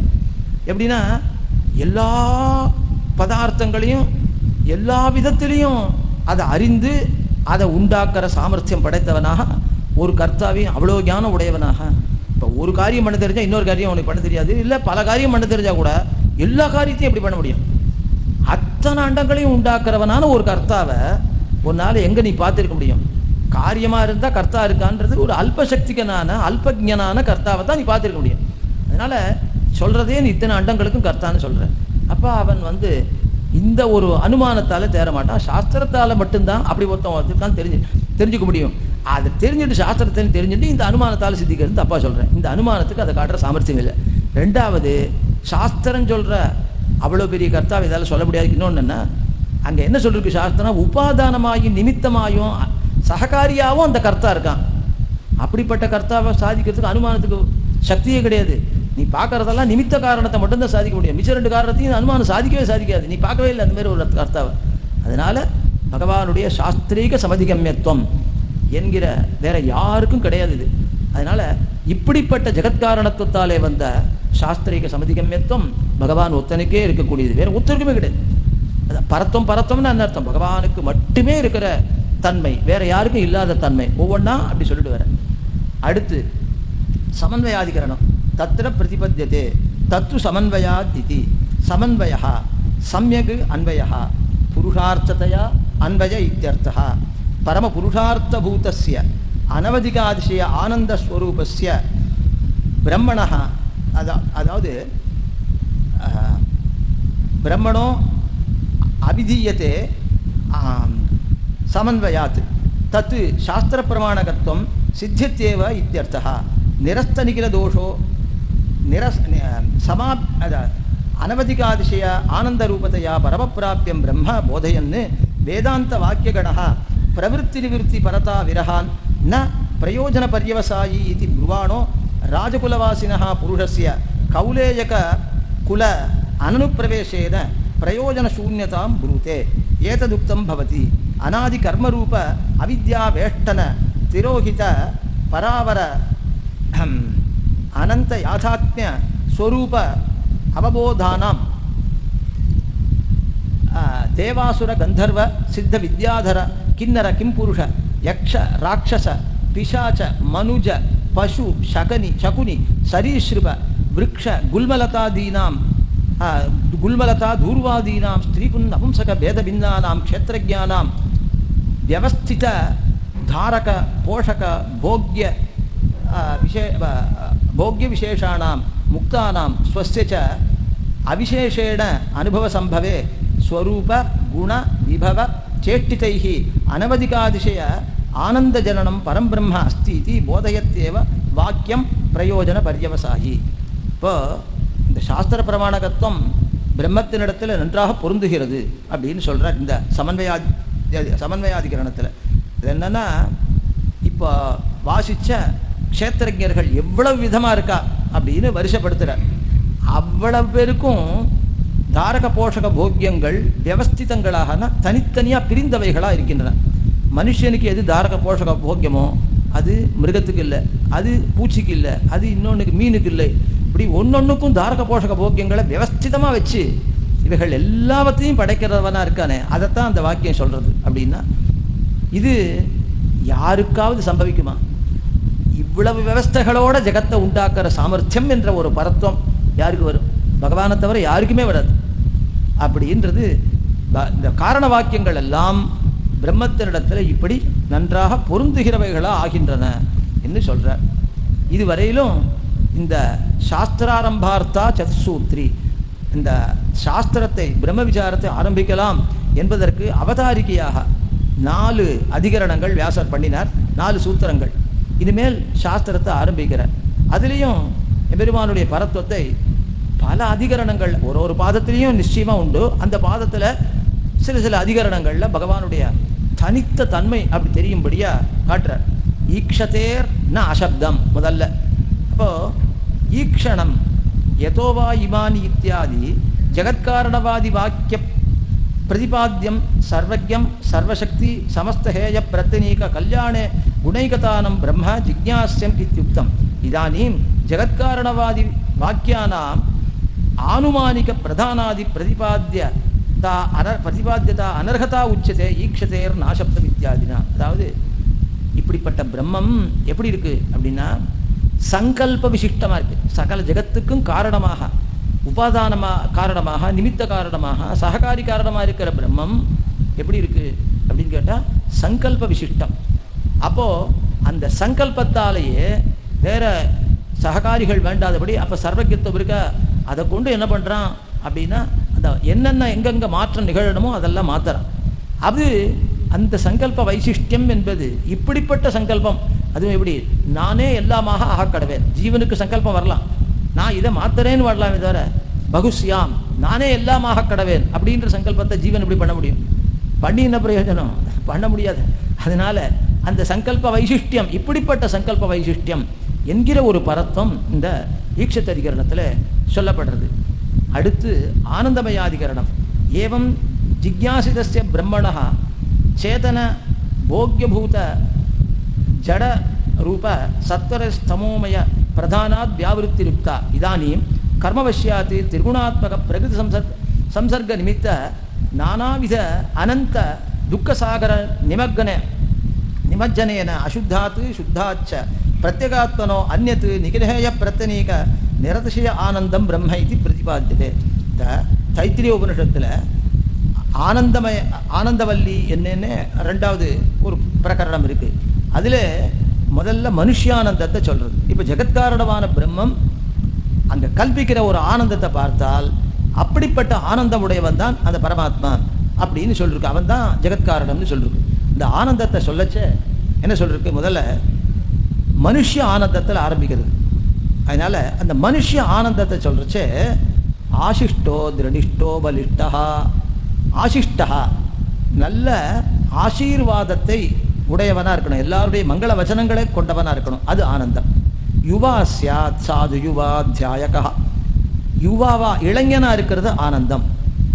சாது யுவா வேதாந்தங்கள் வேத அங்கங்கள் எல்லாவற்றையும் அத்தியனம் பண்ணிருக்கிறது, அது ஆனந்தம், அது சாது யுவா. அதுக்கு மேலே சாஸ்திரார்த்தங்கள்லாம் நெஞ்சில் ஓடுறது, வாயை திறந்தா வரல. அந்தஹா குடுகுடாயத்தே பகிர்வக்தும் நசக்கியத்தேன்னா ஆனந்த குறவு. அத்தியாயகா நன்ன சொல்ற சாமர்த்தியம் இருந்தால் அதை விட ஆனந்தம். சாது யுவா யுவா சியாத் சாது யுவா அத்தியாயகா. ஆசிஷ்டோ திருடிஷ்டோ பலிஷ்டா. ஆசிஷ்டா அப்படின்னா ஆசுதரக்கிரியா, சீக்கிரமாக காரியங்களை வேதோக்தமான காரியங்கள்லாம் சீக்கிரமாக பண்ணாதான் பண்ணி முடிக்க முடியும். நிறைய கிரியை இருக்கும், ஒன்று ரெண்டு இருக்காது, நிறைய இருக்கும். அனுஷ்டானங்களை எடுத்தோன்னா நாழி இல்லை, ஒவ்வொன்றும் நமக்கு பார்த்தா அவ்வளவையும் முடிக்கணும் அப்படின்னாக்கா கிடு கிடு கிடு கிடுன்னு பண்ணிகிட்டே இருக்கணும். அதனால பிராசுபாவம் அப்படின்னு மீமாம்சையில் சொல்லுவாள். பிராசுபாவம்னா அடுத்தடுத்து தயக்கமே இருக்கக்கூடாது, எல்லாம் நல்லா நெற்றுவாக இருக்கணும். அந்த பிரயோக சந்திரிகா அப்படின்ற கிரந்தம், அதில் பிரயோக தர்ப்பணம் அப்படின்னெல்லாம் கிரந்தங்கள் எழுதி வச்சிருக்கார் ரிஷிகள். அதுபடி எதையா எடுத்தாலும் இப்போ சந்தியாவந்தம் ஆரம்பித்தாலும் கிடுகிடுன்னு பண்ண தெரியணும். இன்னொன்று பண்ண தெரியும், நடுநடுவில் பேசிட்டு யாதிரியம் மட்டும் இன்னொருத்தரோட பேசிட்டு இதெல்லாம் பண்ணக்கூடாது. அதனால் போய்டும், அந்த பிராசுபாவம் வரலன்னா கிரியை நஷ்டமாக போயிடும். அதனால நம்ம வேலை பண்ணி பிரயோஜனம் இல்லாத இருக்கும். அதனால யாரோடையும் பேசாத கிடுகிடுகிடுன்னு எல்லாத்தையும் பண்ணுற சாமர்த்தியம் இருக்கணும். நடுநடுவில் யாராரும் கூப்பிடுவா, தொலைபேசி அடிக்கும், நடுவில் பேசிக்கிறோம், இந்த மாதிரிலாம் இருந்ததுன்னா நமக்கு சாமர்த்தியம் இல்லைன்னு ஆகிடும். அதனால் அது சாமர்த்தியம் இருந்தால் தான் அந்த கர்மா பிரயோஜனம் உள்ளதாக ஆகும். அதனால் பகவத் ஆராதனமாக அப்போ தான் பரிணமிக்கும். அதனால இங்கே என்ன பண்ணோம், ஆசுதரக்கிரியா, அதுதான் ஆசிஷ்டா சப்தம் சொல்கிறது. அதுக்கப்புறம் ஆசீர்வாத யுக்தா, அது ஒன்று பார்த்தோம். மூணாவது அசனசீலா, நன்ன சாட்டு ஜெரிச்சுக்கிற ஒரு சாமர்த்தியம் இருக்கணும். அனங்கராச்சார சுவாமி சாதிப்பார், பெருமாள் சன்னதிகளில் ராத்திரி 1 மணிக்கு சித்தான குட்டி அளவுக்கு சக்கரை பொங்கல் கொடுத்தாலும் சாட்டு வாங்கி ஜெரிச்சுக்கிற சாமர்த்தியம் இருந்தால் அவன் ஆசிஷ்டா அப்படின்னு சாதிப்பார் சுவாமி. அதனால் சாட்டு ஜெரிச்சுக்கணும். அப்படி அவ்வளவு அசனசீலா அப்படி இருந்தால் அது வந்து ஆனந்தம். அப்புறம் திரடிஷ்டா, நல்ல உடல் வலிமை உடையவனாக இருக்கணும். உடல் வலிமை இருந்து போராது, மனோபலம் இருக்கணும். பலிஷ்டா தசைவம் சர்வாவிக்தஸ்ய பூர்ணாசியாத். இப்போ வித்யா கௌரவம் இருக்குது, உடம்பில் பலம் இருக்குது, மனோபலம் இருக்குது, சீக்கிரம் கிரியை செய்கிற சாமர்த்தியம் இருக்குது. என்ன விருத்தினா இல்லை, யாச்சகம் பண்ணுறேன் அப்படின்னா பிரயோஜனம் இல்லை. ஒரு பெரிய பூப்பிரதேசத்தில் பெரிய ஒரு 100 மாடி கட்டண அளவுக்கு தங்கம் வைரம் வைடூரியம் எல்லாம் சேர்ந்து ஒத்தனுக்கே இருக்கணும். அப்படி ஒத்தனை கிடையவே கிடையாது, வரைக்கும் உண்டாகவும் போகிறதில்லை. ந பூதோ ந பவிஷ்யதி. அப்படி ஒத்தன் இருந்தான்னா தஸ்சைவம் பிருத்திவி சர்வா வித்தஸ்ய பூர்ணாஸ்யாத்ன்றது. இப்படி ஒத்தன் இருந்தான்னா அவனுக்கு எவ்வளோ ஆனந்தம் இருக்கும், எல்லா வைபவமும் இருக்குது. இப்படி இருக்கிறது ஒரு மனுஷ ஆனந்தம். இந்த மாதிரி 100 மடங்கு மனுஷ கந்தர்வனுடைய ஆனந்தம், அந்த மாதிரி 100 மடங்கு தேவ கந்தர்வனுடைய ஆனந்தம், அது மாதிரி 100 ஒன்றா அந்த சொல்லிட்டு போகுது. சயேகோ மனுஷ்ய கந்தர்வானாம் ஆனந்தா தே ஏஷதம் மனுஷ கந்தர்வானாமானந்தா தே சயேகோ தேவகந்தர்வானாமானந்தான்னு ஒவ்வொன்றா சொல்லிட்டு போகிறது. அப்படி போகிறச்ச தேவகந்தர்வர்கள், அப்புறம் பித்திரு தேவர்கள், அப்புறம் ஆஜானஜான தேவர்கள், அப்புறம் கர்மதேவர்கள், அப்புறம் தேவர்கள், அப்புறம் இந்திரன், ஒவ்வொருத்தரும் முன்னால் இருக்கிறவரை காட்டிலும் 100 மடங்கு ஆனந்தம் உடையவர். அதுக்கப்புறம் அதை விட பிரஜாபதி, இந்திரனை காட்டிலும் ப்ரகஸ்பதியை காட்டிலும் பிரஜாபதி. அவரை என்ன பண்ணணும், அந்த பிரஜாபதியை மனுஷ ஸ்தானத்துக்கு கொண்டு வரணும். அங்கே இவ்வளோ மேலே ஏற்றி அந்த மனுஷனை வைக்கணும். அவரை அந்த மனுஷன்லேருந்து மனுஷ கந்தர்வன் தேவகந்தர்வன் கல்பிச்சுட்டு போகணும். அதுக்கப்புறம் அவரை மனுஷனாக்கி இன்னும் கல்பிச்சுட்டு போகணும். சொல்கிறவா ஆயுஸ் எல்லாம் சொல்லலாம், கேட்குறவா ஆயுஸ் எல்லாம் கேட்கலாம். அப்பவும் பரமாத்மாவுடைய ஆனந்தம் சொல்லி முடிக்க முடியாதுன்றத ஆளவந்தார் சாதிக்கிறார்னு சுவாமிகள்லாம் சாதிப்பா. என்னன்னா உபரி அப்ஜபுவோபி பூருஷான் பிரகல்பே ஏ சதமித்தனுக்கிரமாத் அப்படின்னு இதுக்கு இந்த ஸ்ருதிக்கு வியாக்கியானம் பண்ணுற ஸ்தோத்திர ரத்னத்தில் இந்த மாதிரி சுவாமிகள்லாம் ரொம்ப வலுகுடி சுவாமி இவ்வளோ நல்லா சொல்லுவார். இந்த பாகத்தை அவ்வளோ நல்லா இருக்கும். அதனால அப்படி ஒரு ஆனந்தம், அவ்வளவு நேரத்தை எவ்வளவோ தரவை கல்பிச்சாலும் கூட இந்த பிரம்மாவை விட 100 மடங்கு ஆனந்தம் பகவானை சொல்லி முடிக்க முடியாது. ஏன்னா வாக்கியம் அங்கே என்ன இருக்குன்னா யதோவாச்சோ நிவர்த்தந்தே அப்ராப்பிய மனசாசகா, வாக்குகளெல்லாம் திரும்புகின்றன. வாக்கு சொல்லி எட்டி முடிக்க முடியல பரமாத்மாவுடைய ஆனந்தத்தை. போன போகிறது மனசு எதை வேணால் கல்பனை பண்ணலாம்.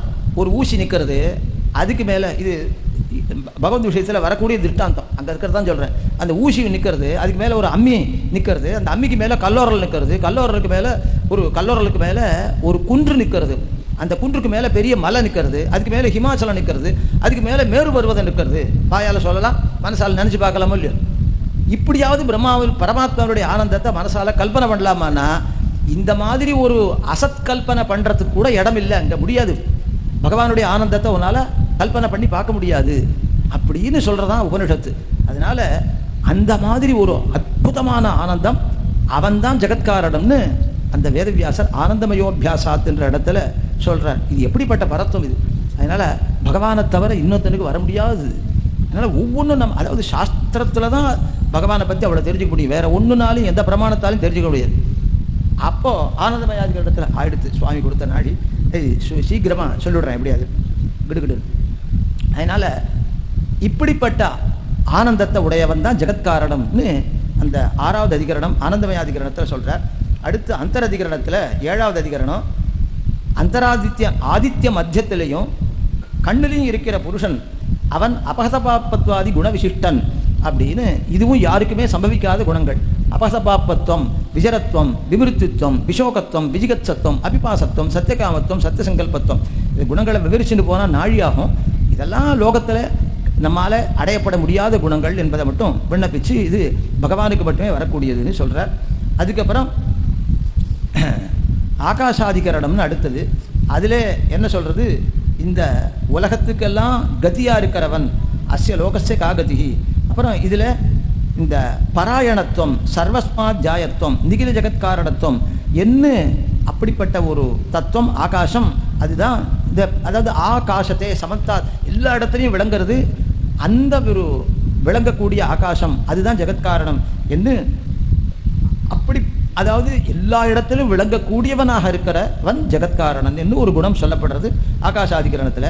பிராணாதிகரணம் அப்படின்றதுல சர்வ பிராணயை திருத்தம், எல்லா பதார்த்தங்களுக்கும் எதை கொடுக்கறது, தரிக்கிற தன்மையை கொடுக்கக்கூடியவன் அப்படின்னு சொல்லி எல்லா பூதங்களும் பிராணனை சென்று லயஸ்தானத்தில் லயமாக அடையிற போது பகவானுக்கு இந்த பிராணனை சென்று கிட்டுகின்றன, பிராணனிலிருந்து சிட்டிக்கப்பட்டு வெளியில் வருகின்றன அப்படின்னு லயஸ்தானமாயும் உற்பத்தி ஸ்தானமாயும் இருக்கிறவன் அப்படின்னு அந்த குணம் சொல்லப்படுறது. அதுக்கப்புறம் ஜோதிரதிகரணம் அப்படின்றது அதை எதத பரோ திவோ ஜோதிர் தீபத்தே விஸ்வத புருட்டேஷு சர்வத புருட்டேஷு அனுத்தமேஷு உத்தமேஷு லோகேஷு என்று சாந்தோக்கிய உபனிஷத்தில் எல்லா வெஷ்டி தத்துவங்களை காட்டிலும் மேம்பட்டவனாய் சமஷ்டி தத்துவங்களை காட்டிலும் மேம்பட்டவனான ஜோதிஷு எங்கே பாரும் விளங்குற ஜோதிஷு அவன் தான் ஜெகத்காரணம்னு அது சொல்லப்படுறது. அதுக்கப்புறம் இந்திர பிராணாதிகரணம் என்பதிலே பிராணஸ்ததா அனுகமாத், இப்போ நிரதிசய தீப்தியுக்தம் ஜோதிஷப்தாபிதேயம் அப்படின்னு பிரசித்தமாக நிர்தேசிக்கப்பட்ட பரமபுருஷன் தான் அவன் தான் அந்த நிரதிசய தீப்தியுக்தனானவன் சொன்னார். இப்பொழுது காரணத்துவத்தோட வியாப்தமாக இருக்குது எதுன்னு கேட்டால் அமிர்தத்துவ பிராப்தி உபாயத்துவம், அதாவது மோட்ச பிராப்தி உபாயமாக இருக்கிறவன் அப்படின்னா பகவானை தவிர யாருக்குமே வராது. ஏன்னா எல்லாருமே மோட்சத்தை அடையறதுக்காக எத்தனம் பண்ணுறவன், பகவான் தான் மோட்சத்தில் இருக்கிறவன். அப்படிப்பட்ட ஒரு பரத்துவம். அப்போ முமுட்சு உபாசியத்துவம்ன்ற குணம் இந்திரபிராணாதிகரணத்தில் சொல்லப்படுறது. அடுத்து இந்த சர்வத்திர பிரசித்தி அதிகரணம். இதுக்கு மேலே அதிகரணங்களாக சொல்லிட்டு போனால் நாழியாகும். ஒரு பாதமாக சொல்லிடுறேன், அதனால் சீக்கிரம் முடிக்கணுன்றதுக்கா. அதனால் இதில் முதல் பாதத்தில் அயோக விவச்சேத பாதம் அப்படின்னு பேர். அந்த அயோக விவச்சேத பாதத்தால் என்ன சொல்கிறார் அப்படின்னு கேட்டால், பிரம்மம் ஜெகத்காரணமே அப்படின்னு சொன்னார். அதுக்கு அடுத்தது 3 பாதங்கள் அந்நியோக விவச்சேத பாதங்கள். பிரம்மத்தை தவிர யாருக்குமே ஜெகத்காரணத்துவம் சம்பவிக்காது அப்படின்னு சொல்கிறார். அதில் இந்த சர்வத்திர பிரசித்தி அதிகரணம் அப்படின்னா, எல்லா ஜெகத்திலையும் சர்வஸ்மின் ஜெகதி பிரம்மசப்தேன தது ஆத்மதையா அவிதீயமானம் பரம் பிரம்மைவ ந பிரத்யேகாத்மா ஏன்னா பிரசித்தோபதேசா தஜ்ஜலான் அப்படின்னா தஸ்மாத் ஜாதம் தஸ்மின் லீனம் தஜ்ஜம் தல்லம் தது அனு தேன ரக்ஷிதம் தது அனத்துவாச்ச அப்படின்ற. அதனால் அவனாலே அவனிடத்திலேருந்து உண்டாகி அவனிடத்தில் லயமடைந்து அவனாலே ரட்சிக்கப்பட்டு இருக்கு அப்படின்னா, அப்படிப்பட்ட அந்த தத்து யாருன்னா பரமாத்மா ஒருத்தர் தான் அப்படின்னு அது சொல்கிறார். அதனால் இதில் சொல்லப்படுற அர்த்தம் என்னென்னா, சர்வ ஜெகத்துக்கும் அந்தர்யாமியாக இருந்துட்டு காரணமாக இருத்தல் என்ற குணம் சொல்லப்படுறது. அப்புறம் அத்திரதிகரணம்னு அதில் சர்வ ஜெகத் அத்திருத்துவம் என்ற பரத்துவம், எல்லாவற்றையும் எஸ்ய பிரம்மச்ச க்ஷத்ரஞ்ச உபே பவத ஓதனஹா மிருத்யுர் எஸ்ய உபசேச்சனம் க இச்சா வேத எத்திரசா அப்படின்னு சர்வ சம்ஹர்த்திருத்த ரூபமான அத்திருத்துவம் என்ற ஒரு குணம் பகவானுக்கு அதிலே சொல்லப்படுறது.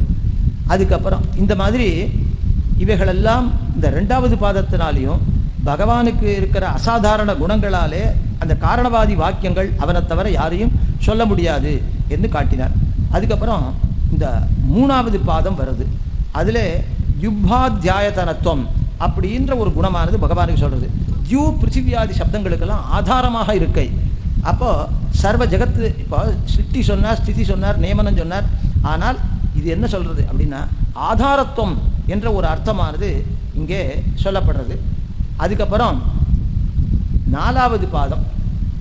அந்த 4வது பாதத்தில் ஆனுமானிகமபி ஏகேஷாம் விதிச்சேன்னா ஷரீர ரூபக விநியஸ்த கிரகீதேகே.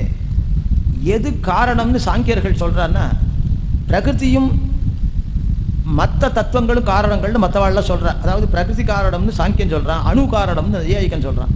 ஆனால் பிரகிருதி காரணம்னு வாக்கியம் இருக்குதுன்னு காட்டினான். அதுக்கு என்ன சொல்கிறார், அது பிரகிருதியில் மட்டும் போகாது. ஏன்னா பிரகிருதி என்பது சர்வ ஜெகத்துக்கும் காரணம் இல்லை. இப்போ ஜீவாத்மாவுக்கு காரணமாக அச்சேதனமாக முடியாது.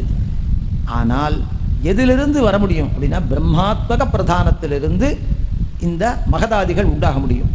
பகவான் ஜீவனை தானே தோயேன ஜீவான் வெசசர்ஜ பூமியாம் என்று ஜீவர்களை ஸ்வபாவ அந்நியதாபாவம் பண்ணுகிறான், தானே பண்ணுகிறான்.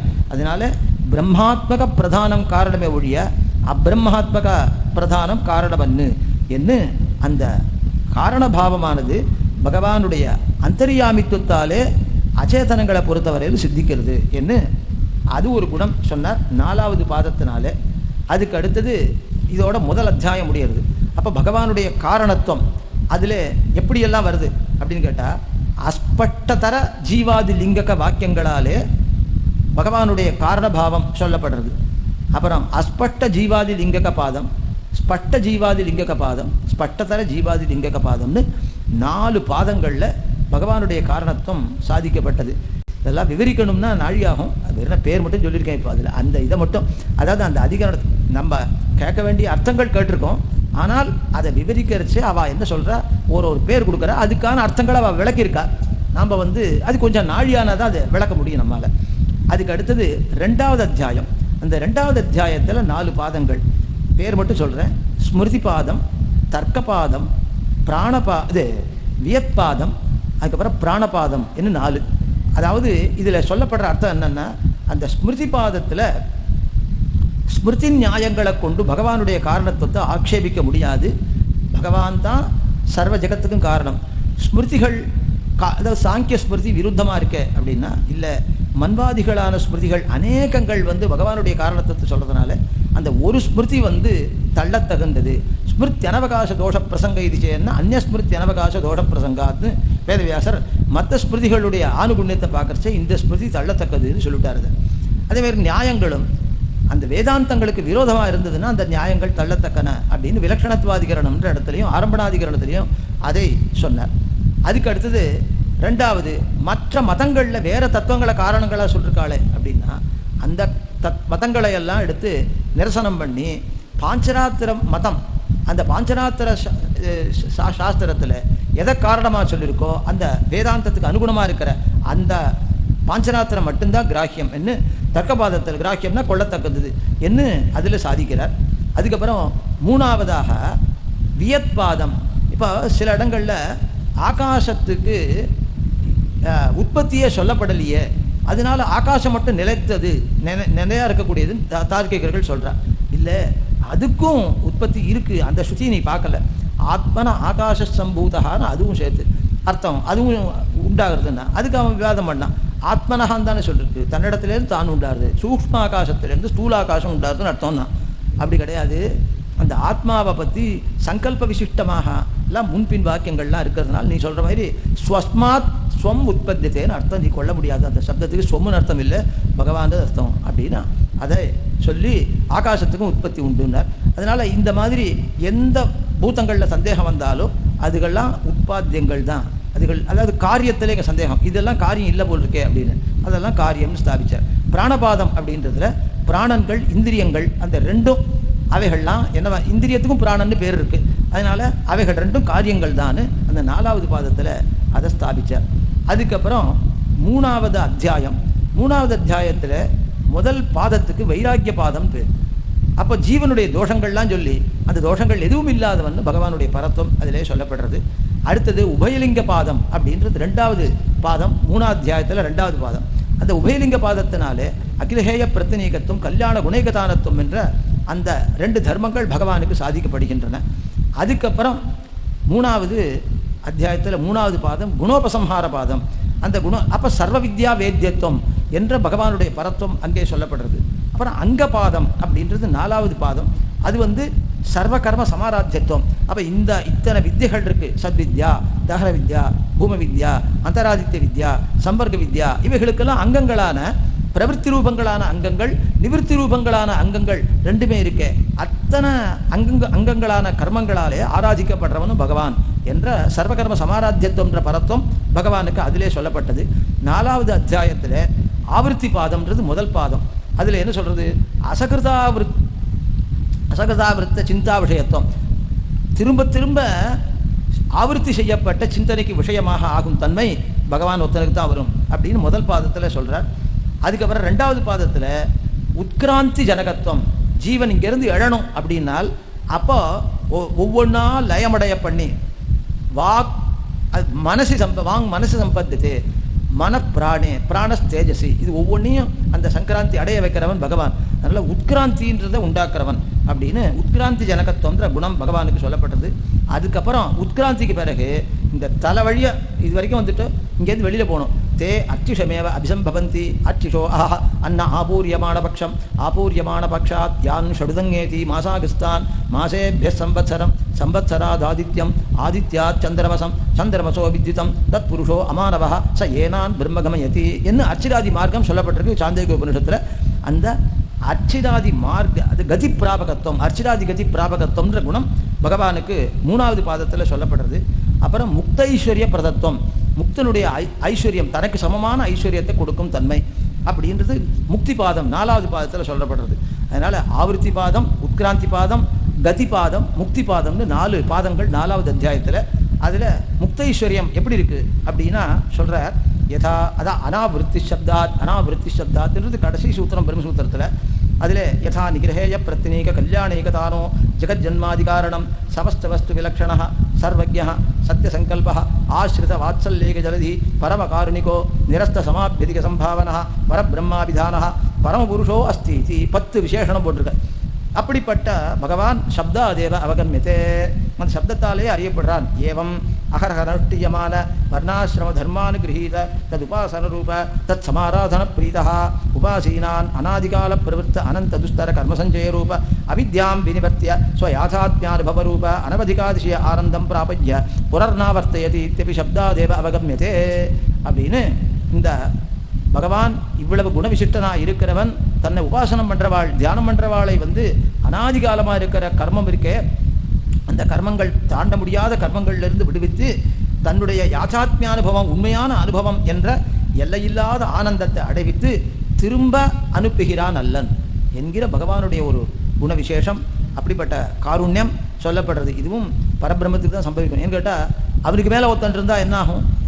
நீ என்ன கொடுக்கறது, நான் தள்ளுறேன் அப்படி இன்னொருத்தன் தள்ள முடியும். அப்படி தள்ள முடியாது அப்படின்றதை பகவானுக்கு மேம்பட ஒருத்தன் இல்லைன்னு சொல்லி அவனால் இப்படி சங்கல்பிக்கப்பட்டிருக்கிறதுனால எல்லா ஜீவர்களுக்கும் பகவானை பற்றினால் அந்த வாழ்ச்சி பேரின்ப வாழ்ச்சியான முக்தி கிடைக்கிறது என்று சொல்லி அதை முடிக்கிறார். இப்படி ஸ்ரீபாஷ்யத்தில் எம்பெருமானுடைய பரத்துவமானது பல பிரகாரங்களாலே சொல்லப்பட்டிருக்கு. இன்னும் சொல்ல வேண்டிய அர்த்தம்னு பார்த்தாக்கா வெள்ளமாக போகும், நிறைய அர்த்தங்கள். அவ்வளோ, அதாவது பல வாக்கியங்களில் பகவானுடைய பரத்துவமானது அப்படி சாதிக்கப்பட்டிருக்கு. அது எதுக்கு சொல்கிற, பிரதிக்கு மாத்திரம் எதுக்கு பண்ணுறேன் அப்படின்னாக்கா அவ்வளோ அர்த்தங்கள் அங்கே கொட்டியிருக்கா ஆச்சாரியாள்ன்றதுக்காக சொல்லி ஏதோ நம்ம புத்திக்கு எட்டின வரைக்கும் சில வாக்கியங்களை சொல்லி ஏதோ சத்த வைத்தேன். ஆழ்வார் திருவடிகளே சரணம், எம்பெருமானார் திருவடிகளே சரணம், ஜீயர் திருவடிகளே சரணம். ஸ்ரீமதே ராமானுஜாய நமஹ. ஸ்ரீமத் பாகவத புராணத்தில் ஆரம்பத்திலேயே மந்தாஹா சுமந்த மதயா மந்தபாக்யாஹா உபத்ருதாஹா அப்படின்னு சொல்லப்படுறது. இந்த கலியுகத்தில் எல்லாருமே மசன்னு இருப்பாளாம் மந்தர்கள். என்ன சுவாமி இப்போ தானே எல்லாம் சுறுசுறுப்பாக என்ன ஓட்டம் ஓடுறா, இங்கே ஓடுறா அங்கே ஓடுறா, என்ன சம்பாதிச்சாகணும் வாழ்ந்தாகணும், ரொம்ப சுறுசுறுப்பாக இருக்கிறது இந்த கலியில தான் அப்படிங்கச்ச வியாசர் இப்படி சொல்லிவிட்டாரே. எல்லாம் மசன்னு இருக்காளே. என்ன இந்த பிரம்ம விசார விஷயத்தில் மசன்னு இருப்பாள். மந்த மதையா, வெறும் மந்தமதி மட்டும் இல்லை, சூன்ற விசர்க்கத்தினால நல்ல மந்தமதிகள். அதுக்கு மேலே மந்த பாக்யாக, பாக்யமும் கிடைக்காது. இப்போ ஏற்பட்ட விஷயத்தை தெரிஞ்சுக்கிறதுக்கு எத்தனை பேர் இருக்கா? ஸ்ரீரங்கத்துலேருந்து கூப்பிட்டா வந்திருக்கானா? இவ்வளோ தான் வந்திருக்கா அப்படின்னா இவ்வளோ பேர் வந்திருக்கா. ஏன்னா இது கலிகாலம், அந்த பாக்கியம் எல்லாருக்கும் கிடைச்சிடாது. அப்பேற்பட்ட மந்த பாக்யாக உபத்ருதாக, அதுக்கு மேலே உபதிரவங்களும் இருக்கிறதுனால இப்பேற்பட்டதான காலத்தில் எப்பேற்பட்ட துரூகமான விஷயம், எப்பேற்பட்ட ஆழங்காண முடியாத அகாதமான விஷயம், அதுவும் பிரம்மசூத்திர பாஷ்யம், இதெல்லாம் 3/4 மணி நேரத்தில் சொல்லிட முடியுமானா? நான் மத்தியானமே சொல்லிட்டேன். நான் கஞ்சமகா பிரபு அவளுக்கு காலம் வருஷமாக கொடுத்து அவள் சொல்லி நம்ம கேட்க வேண்டிய விஷயத்த ஒரு 3/4 மணி நேரத்தில் பிரம்மசூத்திரத்தில் ஸ்ரீபாஷ்யத்தில் சுவாமி எம்பெருமானார் எப்படி பரத்வத்தை நிர்ணயம் பண்ணுறாருன்னா அதை எப்படி கேட்கணும்னா இது பெரிய அபிநயம்.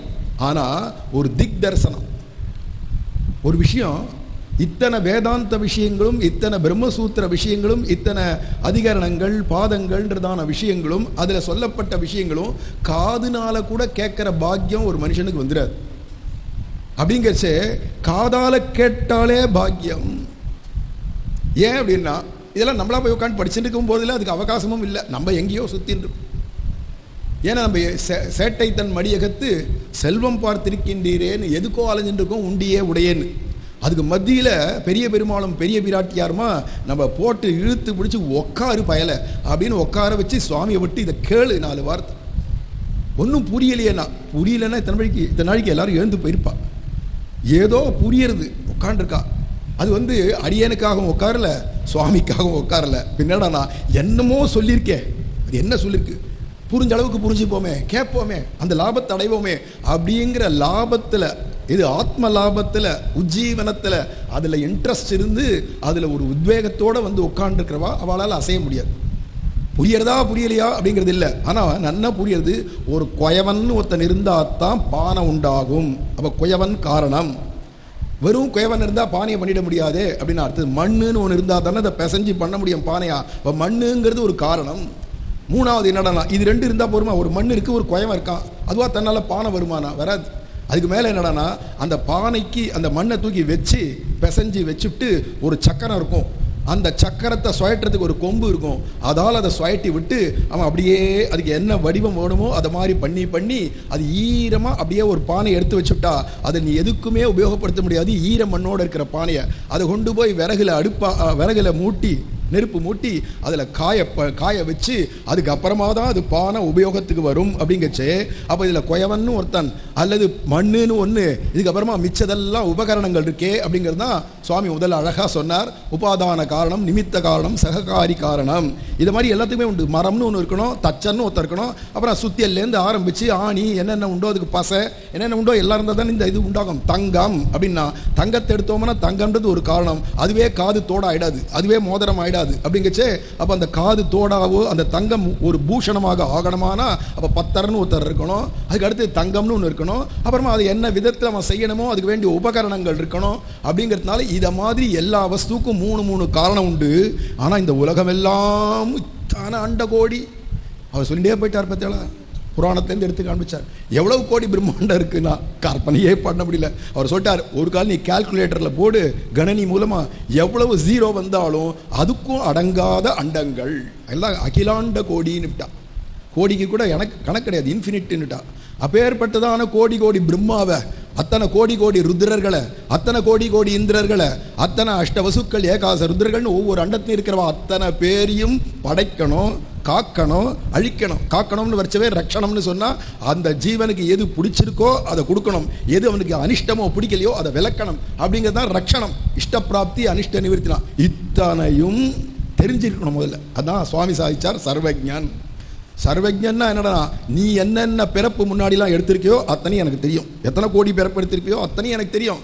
அந்த ஒவ்வொரு பிறப்புலையும் நீ என்னென்ன பண்ணினாய், அது எது பாவம், எது புண்ணியம், இந்த பாவ புண்ணியங்களுக்கு எதுக்கெல்லாம் உனக்கு பலன் கிடைச்சிருத்து, இன்னும் எதுக்கெல்லாம் பலன் கிடைக்கல, இதெல்லாம் எப்பப்போ பின்னாடி பட்வாடா பண்ண போகிறேன், கர்ம பலப்பிரதனாக இருந்துட்டு அதில் எப்படிலாம் துக்கம் வரும், எப்படிலாம் சுகம் வரும், கடைசியில் அந்திமத்தில் எப்போவோ நீ வைகுண்டம் வந்து சேரப்போகிற.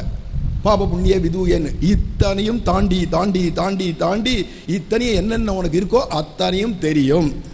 யாருக்கு தெரியும்? எனக்கு தான் தெரியும். அதை மாதிரி ஒரு ஜீவனை பற்றி இத்தனை விஷயமும் பூர்வோத்தரங்களை தெரிஞ்சுக்கணும்னா அதுவே பெரிய விஷயம், அந்த ஞானமே. அப்படின்னா அதை மாதிரி கோடானு எவ்வளோ கோடி வேணா போட்டுக்கோ, அவ்வளவு ஜீவர்கள் பத்தாத்மாக்களா சம்சாரிகளாக கிடக்கிறா, அத்தனை பேருடைய பூர்வோத்தரமும் தெரியும். சில பேர் என்னடா முமுட்சுக்களா இருக்கா, அவளுடையதான பூர்வோத்தரங்களை தெரியும். அதுக்கு மேலே சில பேர் கைவல்யத்துக்கு போயிட்டா அவளுடையதும் தெரியும். முக்தாத்மாவா வைகுண்டத்துக்கு போயிட்டா அவளையும் தெரியும். நித்திய சூரியகளையும் தெரியும், பிராட்டிமார்களையும் நாச்சிமார்களையும் தெரியும், என்னுடைய பூஷணங்களையும் தெரியும், என்னுடையதான சுபாவங்கள் குணங்கள் சர்வமும் எல்லாம் சர்வம் யுகபத் வேத்தி. இத்தனையும் தெரிஞ்சவனா இருந்தால்தான் அவனால் படைக்க முடியும். அதான் சுவாமி சொல்லிட்டார், இதெல்லாம் ஒருத்தன்கிட்ட சேர முடியாது, ஒரு சேத்தனன்ட்ட வர முடியாது. பரமச்சேதனான இது அத்தனையும் ஒரு ஈஸ்வரனுக்கு தான் வரும். அப்படிங்கச்சே இது சர்வஜத்துவம் இருந்தால் மட்டும் எல்லாம் தெரியும், ஆனால் சக்தி இல்லை பண்ணுறதுக்கு அப்படின்னு உட்காந்துட்டாலும் என்ன பண்ண முடியுதுன்னா, அதனால தான் சர்வஜனா இருந்தால் மட்டும் போகாது, சர்வசக்தனாகவும் இருந்து அந்த ஈஸ்வரன் இத்தனை ஜகத்தையும் படைக்கிறானா. அப்போ காரணம் து தேயகான்றதுனால எவனை யார் காரணபூதனோ இத்தனையும் படைச்சவனோ அவனை தான் நம்ம தியானம் பண்ணணும். அப்படின்னா அது யார் சுவாமி? ஏதோ பிரம்மன்னு சொன்னேன், அதுதான் காரணம்னு சொன்னாலே அது யாருடானா சுவாமி ராமானுஜர் முதல் தியான ஸ்லோகத்திலே சொல்லிவிட்டார், பிரம்மணி ஸ்ரீனிவாசே. இத்தனையும் காரணபூதனா இருந்து இத்தனையும் படைக்கிறான், இத்தனை பேரையும் காக்கிறான். அவளுக்கு என்னென்ன வேணும்னு தெரிஞ்சிருக்கணும், எது அவளுக்கு பிடிக்காதுன்னு தெரிஞ்சுக்கணும், பிடிக்காத விலைக்கு பிடிச்சதெல்லாம் கொடுத்து இத்தனையும் பண்ணக்கூடியவனான ஒரு பிரபு யாரா இருக்க முடியும் அப்படின்னா அவன் ஸ்ரீனிவாசனால தான். ஏன்னா எம்மனா என் குலதெய்வமே. நமக்கெல்லாம் குலதெய்வம் உலகத்தில் தோன்றின அத்தனை மனுஷாளுக்கும் ஒரே குலதெய்வம்னு சாஸ்திரம் சொல்றது, அதுவும் புராணங்களில் சொல்றது, ஸ்ரீ வெங்கடேசா குலதெய்வமாசி.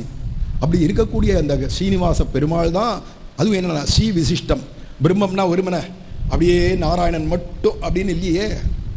ஏன்னா ஹ்ரீஷ்சதே லக்ஷ்மிஷ்ச பத்னௌ அப்படிங்கிறதுனாலே அந்த ஸ்ரீ பூதேவிக்கும் ஸ்ரீதேவிக்கும் எவன் நாயகனா இருக்கானோ அவன் தான் அந்த புருஷன் அப்படின்னு சொல்லிச்சு. புருஷன் விஷயத்திலே எத்தனை புருஷன் சொன்னார்? 5 புருஷன் சொல்லி விலட்சணமாக இருக்கக்கூடிய புருஷோத்தமன் அப்படிங்கிறது தான் ஈஸ்வர தத்துவம் அப்படின்னு உத்தம புருஷஸ்பன்யா பரமாத்மே துதாகிருதா அப்படின்னு சொல்றது போல கீதையில அப்படி ஒருத்தன் இருக்கானா அந்த பரமபுருஷன் இத்தனைய படைக்கிறான் காக்கிறான்றது மட்டும் இல்லாத அனந்த கல்யாண குண சம்பன்னஹா, அனந்த கல்யாண குணங்கள் உடையவன். ஆனால் அகிலஹேய பிரத்யநீக ஒரு ஹேயமான ஒன்றுமே இல்லாதவன், ஆனால் சர்வ குணங்களும் நிறைஞ்சவன், சர்வ சக்தியும் உடையவன். அது மட்டும் இல்லை, பகசப்தார்த்தமான 6 குணங்கள் பரிபூர்ணமாக உடையவன் அவன் ஒருத்தந்தான். அப்படிங்கிறதுனால ஞான பல ஐஸ்வர்ய வீரிய சக்தி தேஜகா அப்படிங்கிறது சமக்கிரமா, ஐஸ்வர்யஸ்ய சமக்கிரஸ்ய சர்வமும் சமக்கிரமாக இருக்கு. ஏதோ கொஞ்சம் கொஞ்சம் கிள்ளி இப்படி போட்டு வச்சது மாதிரி கிடையாது, பூர்ணமாக இருக்கு. பரிபூர்ணன் எல்லாத்தையும் நம்பிங்கிறோம். எல்லாத்துலேயும் பரிபூர்ணனான நம்பி சரணாகதி பண்ணலாம். நம்பி சரணாகதி பண்ணலாம் அப்படிங்கிறதான அப்பேற்பட்டதான எம்பெருமான் ஸ்ரீனிவாசனான ஸ்ரீமன் நாராயணன் ஒருத்தந்தான் காரண வஸ்து. அது மட்டும் காரண வஸ்துவாக இருந்தால் மட்டும் போராது, நமக்கு வர கஷ்டங்களையும் போக்கணும். முதல்ல நமக்கு என்ன கஷ்டம்னு தெரிஞ்சவனாக இருந்து அதை போக்குற சாமர்த்தியமாகவும் இருக்கணும். கடைசியில் என்னன்னா, யார் நம்மளை எந்தெந்த விதமாக உபாசிக்கிறாளா, பிரபத்தி பண்ணுறாளா, நாம சங்கீர்த்தனாதிகள்லாம் பிரயோஜனமாக ஸ்வயம் பிரயோஜனமாக நினச்சின்னு பண்ணுறாளா, கைங்கரியங்களை பண்ணுறாளா, எல்லாம் கைங்கரிய ரூபமாகவே பண்ணுறாளா, எல்லாத்தையும் பார்த்து உடனிருந்து அரிதி என்றே உள்ளியே அந்தரியாமையாக உட்காந்து பார்த்து அவனுடைய மனசால் என்ன நினைக்கிறான். ஏன்னா வெளியிலேருந்து பார்க்குறவாளுக்கு அவன் பேசுறதும் செய்யறதும் தான் தெரியும். ஆனால் பேசுறதுனால வர பாபம் ஒரு கால், செய்யறதுனால வர பாபம் புண்ணியங்களை தெரிஞ்சுக்கலாம். ஆனால் உள்ள அவன் மனசில் பாவமாக நினைக்கிறானா புண்ணியமாக நினைக்கிறானான்னு கல்பிச்சு பார்க்க முடியாது இல்லையா, வெளியிலேருந்து நோட்டம் எடுக்கிறவா. அப்போ என்னடா உள்ளத்திலேயே உட்காண்டு, அதுக்கு தான் அந்தரியாமி, உள்ளே உட்காண்டிருக்கான். ஒவ்வொன்றத்தையாக கர்ம பலப்பிரதனாக இருக்கிறதால ஒன்றா தன்னுடைய மனசில் நோட்ஸ் எடுத்து வச்சுக்கலாம். இந்த சமயத்தில் இவன் இந்த பாவம் பண்ணான் புண்ணியம் பண்ணான் மனசால அப்படிங்கிறத தெரிஞ்சுண்டு கடைசியில் அத்தனை பாப புண்ணியங்களுக்கும் கர்ம பலப்பிரதனாக இருக்கான். ஒரு கால் மனசால நீ சரணவும் சரணம் பிரபத்தியே உன் அடிக்கீழ் அமர்ந்து புகுந்தேனேன்னு நீ சொல்லிட்டியா, நான் மனசால உடனே அதை தெரிஞ்சுண்டு உடனே அதுக்கு வேண்டியதை பிரவர்த்திச்சு பகவான் அப்படியே மேலே சத்சங்காது பவனிஸ்பிருகா குருமுகாது ஸ்ரீசம் பிரபத்தியே ஆத்மவான்னு மெதுவாக அந்த ஜீவனை எப்படி கொண்டு போகணுமோ அர்ச்சனாதி கதியில் தன்னுடைய திருவடியில் கொண்டு போய் துயரறு சுடரடி தொழுது அப்படின்னு இங்கே பண்ணான். கடைசியில் அந்தமில் பேரின்பத்து அடியரோடு இருந்தமைன்னு நம்மளை கொண்டு போய் சேர்ப்பான். அப்படிங்கச்சே அப்பேற்பட்டதான சர்வஸ்மாத் பரனான ஒரே பிரம்மம் யாரை காட்டுறான்னா, ஆரம்பத்திலே சொல்லிட்டார் வியக்தமா பிரம்மணி ஸ்ரீனிவாசே அப்படின்னு. நிர்மலானந்த கல்யாண நிதியே விஷ்ணவே நமஹா அப்படின்னு மற்றொரு கிரந்தம் வேதார்த்த சங்கிரகத்தையும் சுவாமி ராமானுஜர் சொல்லிட்டு போகிறார். அப்பேற்பட்டதான விஷயம் ரொம்ப ஆழங்காண முடியாத விஷயத்த நம்ம ஒரு 3/4 மணி நேரத்தில் சொல்லுங்க சுவாமின்னு சொன்னால் அவள் எவ்வளவோ அகண்டமாக சொல்லக்கூடிய விஷயத்த பகவான் வேணா அகண்டாகாரமாக இருக்கிறவன் திடீர்னு அணுவாக இருப்பான். பெரிய பிருகத்தாருன்னா பிருகத்தா இருப்பான், அனோரணியான் மகத்தோ மகியான்னு அவனால் இருக்க முடியும். ஆனால் அவனை பற்றி சொல்லணும்னு வரைச்சே வாக்குக்கு அப்பாற்பட்டவனை ஒரு 3/4 மணி நேரத்தில் சொல்லிவிடும் சுவாமி, நாங்கள்லாம் ஏதோ கேட்டு தெரிஞ்சுக்கிறோம் அப்படின்னு நமக்கு இருக்கிற அவகாசத்துக்கு நம்ம கேட்டால் அதுக்கும் சொல்லுவேன் அப்படின்னு எழுந்தொழினார் பாருங்க. இதான் பரம கிருபை. நமக்கு அந்த எம்பெருமானார் சாதிச்சதான அந்த வாக்கியங்கள் என்னவோ, அந்த பங்கிகள் என்னவோ அதை படித்து, ஏன்னா இதை கேட்கட்டுமே, காதால் கேட்கட்டுமே இந்த குழந்தைகள்லாம் அப்படின்னு நினச்சிட்டு சுவாமி அதை படிச்சுட்டு நமக்கு அது புரியறதா புரியலையா பற்றி கேள்வியே இல்லை. காதில் முதல்ல வேணுமே சுவாமி ராமானுஜருடையவே வாக்கு, அது முதல்ல காதில் வேணுமே. அது சொல்லி இருக்கிற அவகாசத்தில் இது எப்படிடானா வரச்சே வாமனனா வந்தான், எடுக்கச்சே பார்த்தா விஸ்வரூபியா ஓங்கி உலகளந்தான் ஆனான் அப்படின்னா, இங்கே ஓங்கி உலகளந்தவன ஆனவன் திடீர்னு வாமனன் ஆகணும் அப்படின்னா ரொம்ப கஷ்டம் இல்லையா. சுவாமி உலகளந்த பெருமாளாட்டம் ஞானத்தை வச்சுட்டு கடைசியில் வேற வாமன நாட்டம் சொல்லும் சுவாமின்னா அதுக்கும் தயார் அப்படின்னு சௌலபியத்தோடு உட்கார்றாளே, அதுதான் பெரிய ஆச்சரியமாக தோன்றது.